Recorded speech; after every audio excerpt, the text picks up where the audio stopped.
Barbershop conversation, guys. Feel free, hit the subscribe button. So I'm listening to Dr. Uh, Boyce Watkins, right? And I was about to call him Joyce, and I'm like, that's not his name. Boyce Watkins, right? And he's visiting the Michael Jackson home. And he says they always want to demonize, I'm paraphrasing, they always want to demonize or say something negative about black fathers who are quote unquote doing what they believe is the right thing to get greatness out of their kids.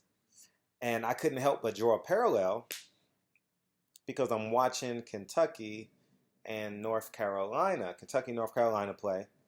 And there was a shot where one of the coaches was a Calipari that's cussing like a sailor, right? At the referee. I think he was mad at an over the back call. And he was cussing like a sailor at the referee. And that's considered kind of crazy, isn't it? I'm just asking questions, right? But on the flip side, we as a black culture allow the bigger picture, the bigger culture to demonize the black father who quote unquote is doing the right thing by his child.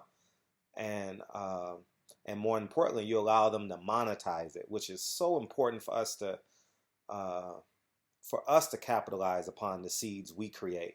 You know, it's like planting trees in your garden and you don't control your fruit or your vegetables. So your next door neighbor could tell you when to pull your apples, when to pull your lemons, you know, your sage or whatever the case may be, you know. And I was just thinking too, because I just got off the phone with a real popular father, and I was thinking about how he's demonized a lot on social media about being a tough father because his child is famous and and if you guys don't know, I'm a huge advocate of like fathers playing a role. Now I know that there's a threshold there. I completely get it because your first thoughts is LeVar Ball, right?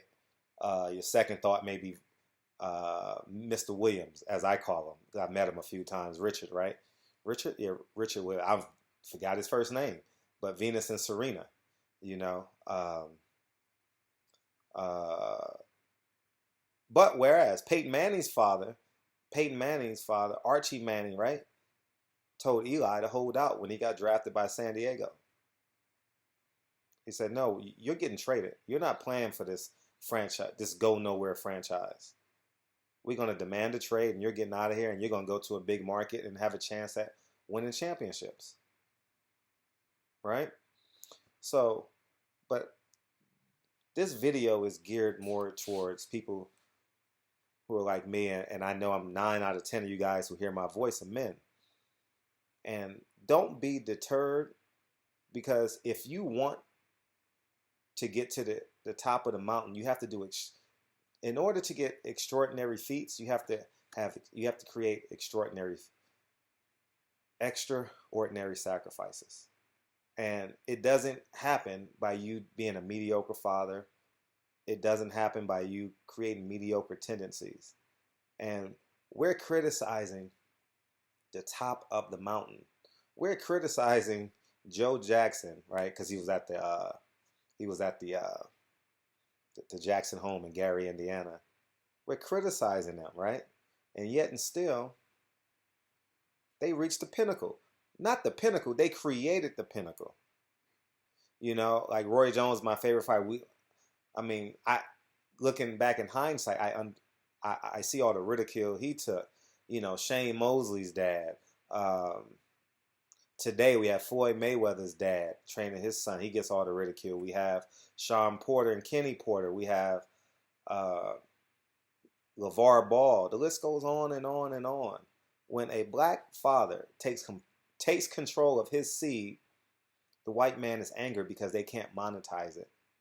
And we're so brainwashed to believe that the white man is right, we allow that to penetrate our psyche. Let me tell you this. If Joe Jackson has the genius to take him from a middle school, to take the Jacksons from a middle school talent show to a high school talent show to a whatever the case may be, and land up in Hollywood as the best train, the best piece of gold, the best piece of jewelry, the best car in Hollywood. He's done his job, and we critique how he did it. I don't know whether he was right or wrong. If you guys know that I'm friends with Jermaine Jackson. Um, you know, we hang out sometimes, but it's he's created a great life for them, man.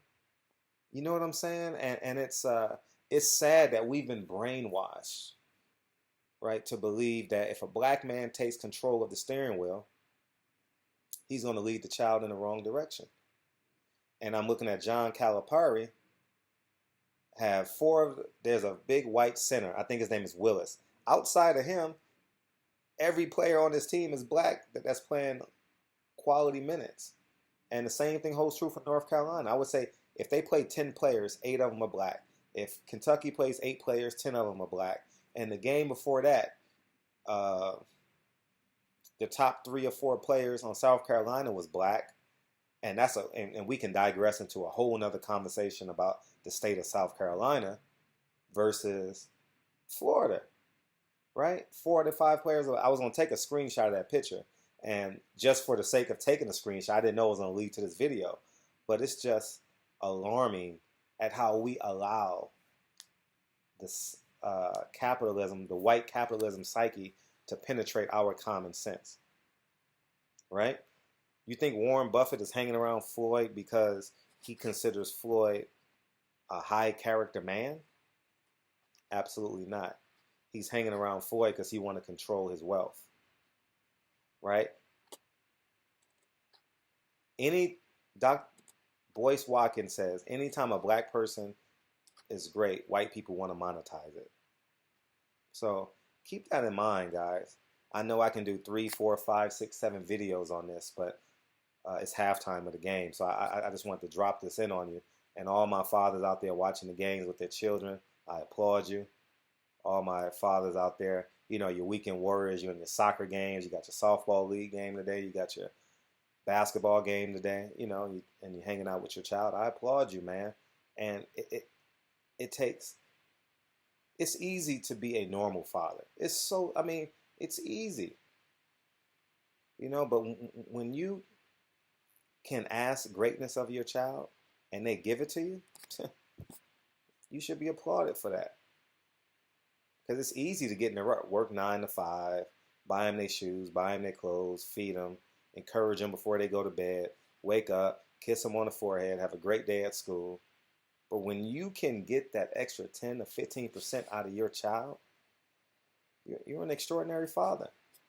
And we don't know what they might become, but we as a culture need to stop criticizing and let them do what they do. Obviously, I can't help but not think of Floyd Mayweather Jr. and Sr. and their relationship, right? And it's been, it was on 24/7, right, on HBO. But look what his father created. At the end of the day, look what his father created. His father arguably created a top 5 fighter of all time. Did he do it the right way, the wrong way? I mean, me on the outside looking in, he may have done some questionable things, right? Now, that either spun Floyd to be greater than him, which I believe it did. So it's the character of the vessel. It's the tools that the vessel has. You know what I mean? So Dr. Boyce Watkins just inspired that thought out of me, man. You know what I mean? And I'm watching. And yesterday I did a video. 2 days ago I did a video on LeVar Ball. And today he's at the Jackson House. And he said that just triggered something in me.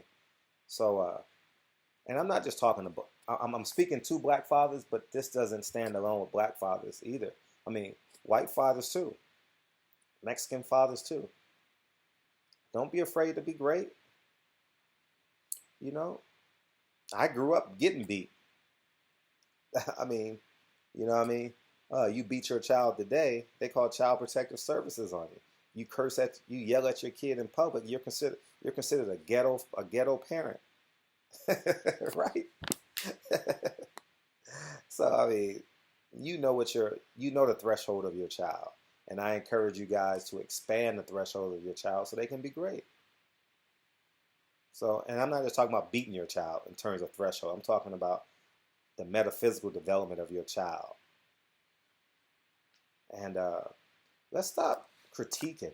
Let's stop penalizing our black fathers for doing what they deem is the right way to do it to get their child across the finish line. So there are some things I disagree with LeVar Ball, but you know what? He's always there. I think I've only seen one game live of the Ball brothers. That was last year in the championship game, and he was there. He was present. I remember vividly as a kid seeing Joe Jackson whenever I saw the kids. You know what I mean? And if he's there with the lights on, he definitely prepared them when the lights were off. And now he's reaping the benefits of it. So if you have a child that's on the borderline of being great, like all these college athletes going into these colleges and the coaches getting 5 and 10-year contract extensions, the white man is monetizing. This system called capitalism is monetizing the talents you created. They're going into your gardens, eating your fruits and vegetables. So I just want to talk about that for a second. I'm watching all these great athletes run up and down the court, and this is a hell of a game. Kentucky, North Carolina, so much talent on this court. And at the commercial break, I listened to Dr. Boyce Watkins, and you guys need to subscribe to his channel. He's pretty astounding, and I just couldn't help but think of these thoughts, man. And then you go to and then the funny thing is you go to the commercials, right? And it's all like white actors and white actresses, you know what I mean? So they're reaping the benefits of it in large part. You guys get what I'm saying? So anyways, man, Barbershop Conversations. Feel free to hit the subscribe button. This is just a quick thought I had during the games, and I'll talk to you guys soon.